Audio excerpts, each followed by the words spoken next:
کہتے ہیں کہ ایک خاتون جو ہیں وہ بھول کی بیماری ہے ان کو، مثلا وہ قرآن انہوں نے شروع کیا کہ میں پورا قرآن پڑھوں گی، اب ان کو یاد نہیں رہتا کہ کوئی سپارہ میں نے پڑھا تھا یا میں بھول گئی تھی، 30واں پڑھا تھا نہیں پڑھا تھا، اس طرح یہ ان کے کہنے کے مطلب۔ تو اب وہ کہتے ہیں کہ ان خاتون نے کہا بھی میں بڑی پریشان ہوں، مجھے قرآن ایصال ثواب کرنا ہے، تو تم ایسا کرو کسی سے قرآن لا دو، میں اس کا ہدیہ دے دوں گی،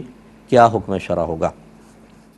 دیکھیں اچھی طریقے سے یاد رکھیں کہ طاعت پر یعنی نیک اعمال پر اجرت لینا اصلاً حرام ہے۔ اصلاً کا مطلب حقیقی حکم تو یہی تھا کہ طاعت پر اجرت لینا حرام ہے۔ آپ نماز پڑھنے پر، نعت پڑھنے پر، قرات کرنے پر اور اس طرح اذان دینے پر اگر اجرت لیں تو پہلے حکم کے مطابق حرام تھا، لیکن اور اس وقت حرمت کا حکم سخت اس لیے رکھا کہ اس زمانے میں بادشاہوں کی طرف سے علماء کو اس طرح خدمت کرنے والوں کے لیے وظائف مقرر تھے، سیلری نہیں تھی، وظائف مقرر تھے، تو اسی گنجائش تھی۔ پھر جب یہ زمانہ آگے بڑھا تو ایسے بہت سارے دینی امور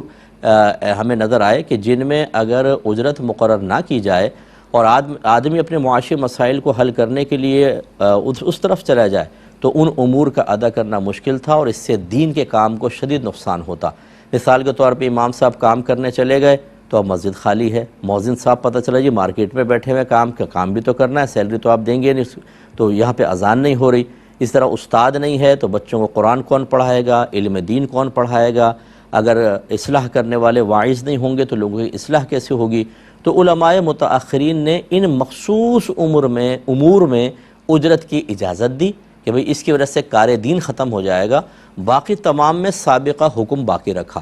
لہٰذا اب یہ قرآن پڑھنے پر اجرت طے کرنا یہ حرام، اور علماء نے واضح طور پہ لکھا ہے کہ اس پر کوئی ثواب نہیں ملے گا۔ لہٰذا بعض لوگ اپنے مرحومین کی قبور پر حافظ صاحب کو بٹھا دیتے ہیں، کہتے ہیں آپ قرآن پڑھیں یا پورا ہم آپ کو اتنے پیسے دے دیں گے، ثواب ہی نہیں ملے گا بالکل۔ اس طرح یہ خاتون کہ میں قرآن مجھے لا دو میں اس کو ہدیہ دے دوں گی، اگر آپ ہدیہ دے دیں گی تو وہ ثواب ہی نہیں ہے اس کو، تو پھر ایصال کیا کریں گے آپ یہ بتائیے؟ تو اچھی طرح یاد رکھیں کہ اور یوں ہی معذرت کے ساتھ ناراض مت ہوں، ایسی قرآن خوانیاں گھر میں رکھوانا کہ جس کی آپ پہلے اجرت طے کر لیں۔ حافظ صاحب کتنے پیسے لیں گے؟ حافظ صاحب کہتے ہیں اتنے پیسے، ایک مٹھائی کا ڈبہ اور وہاں پر کھانا اور شربت بھی ہوگا اور چائے بھی میں پیتا ہوں۔ یہ آپ نے جب اجرت طے کر لی، ادھر پڑھانے کا کوئی فائدہ نہیں ہے۔